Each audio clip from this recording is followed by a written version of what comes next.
Hello YouTube. Hello subscribers, maybe. Thank you for subscribing. Well, I got 500, more than 500 subscribers now, the exact number presented here. And I will do a special video. And this is a special thing, so I will present it. Well, here's a button. Here's a single command block. Behind it there's actually nothing.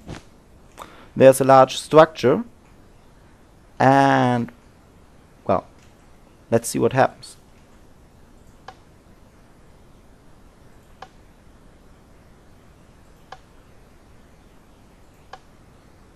It rotates. Well, rotation in Minecraft. The thing is, well, this area here has a size of 10 by 10 and a height of 10, and everything in it will be rotated. And this is not such that these blocks are just sitting somewhere there and every alteration of rotation, but it actually takes the blocks from in here and rotates them. And so far this is all compressed down into one command block. Well, I need to add some extra things that it may take a few more command blocks because they are limited in length of the command. But well, this can not only rotate the blocks in position, but also it can rotate the block types. So I place a few torches on here, for example, and if I click the button, the torches are still on the surface. They rotate with the whole structure, and they get replaced by some rotated version while that happens. So I thought, let's test something out and rotate something more complex here, and get rid of these ugly numbers first. Dum -da -dum.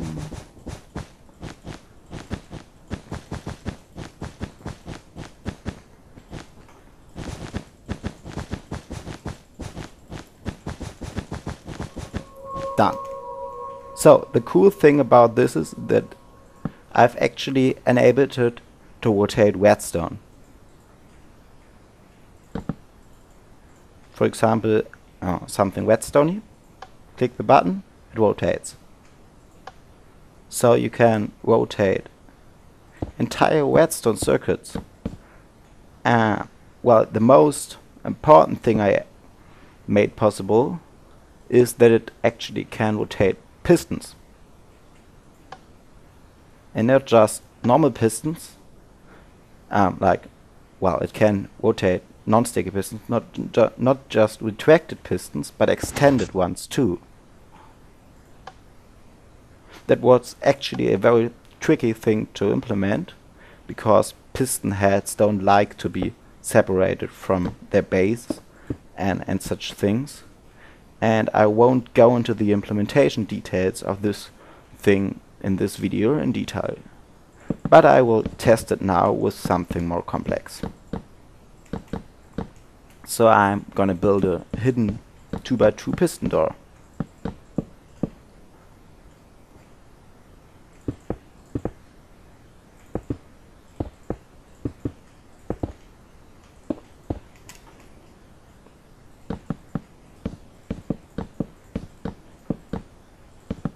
Oops. So add some redstone and like that, and a lever, and it works. So I press the button and it rotates, and it still works. Now I keep it closed so the pistons are extended. I click the button, it rotates, and it still works. Man, if I hadn't implemented this myself, I would think this was magic. So, well, this was quite a complicated thing to do, I had to, well, test a lot, and this is a very long command, and this version is not bug free, and I won't make a download so far, but if you want you can comment so, and I will finish this to be like able to rotate stairs, for example, too, and such thing.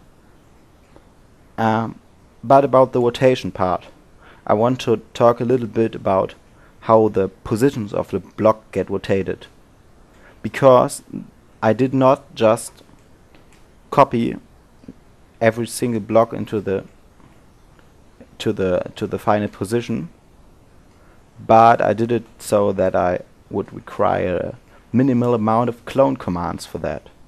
You should be probably a little bit familiar with the fact that you can, in the snapshots, clone areas from somewhere to somewhere else. And the way I rotate the blocks I will visualize now. For this I need a few block types, so let me go with rule. So suppose I have a 3x3 area, or a 3x3x3, or something bigger would work the same. And well, I'm just demonstrating it as a flat area. Of course, the clone commands would be including the full height all the time, because blocks that are on top of each other stay on top of each other the whole time. The way you can rotate a structure like this by 90 degrees is you make it in kind of layers, and you go with first shifting the layers over like this,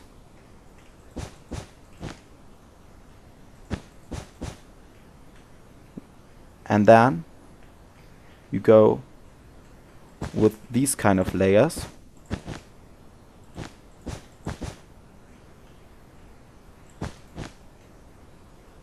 and you shift them like that.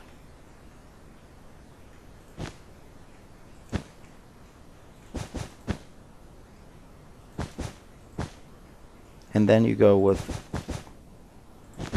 these kind of these layers and shift them this way. So, well, maybe the colors are a little bit irritating now, but we can, for example, track a single block now and see that it rotates by 90 degrees. You have this block here. After the first step it's here, then it goes here, and it's here in the end. And let's make a follow a second block, for example this one. First step it goes here, second step it is here, and in the end it's here. So that way I don't use 100 clone commands for each vertical line of blocks for rotating the thing, but I only need like 10 for the first step, for the second step about 20 or 19, and for the third step another 10. Let's take a quick look at how this thing gets processed step by step, shouldn't we? So I will close the door and activate this thing another time. You see, the original version gets first cloned over here. This is because that updates every block, and something like butted pistons that could be otherwise problematic get activated first. Then I replace. Oh, where are the pistons gone? Strange. Well, then I basically replace all the piston heads with sponges, because sponges no one uses, with sponges with metadata because the piston heads otherwise wouldn't like to be separated from the piston tails, the piston bases. Then this thing gets sliced into these chambers, and well, here these chambers are actually powered by levers and enclosed by obsidian, and this is because extended piston bases don't like to lose their power for any time. So although everything is done instantly within the same game tick, the pistons want to be powered, so I just power everything.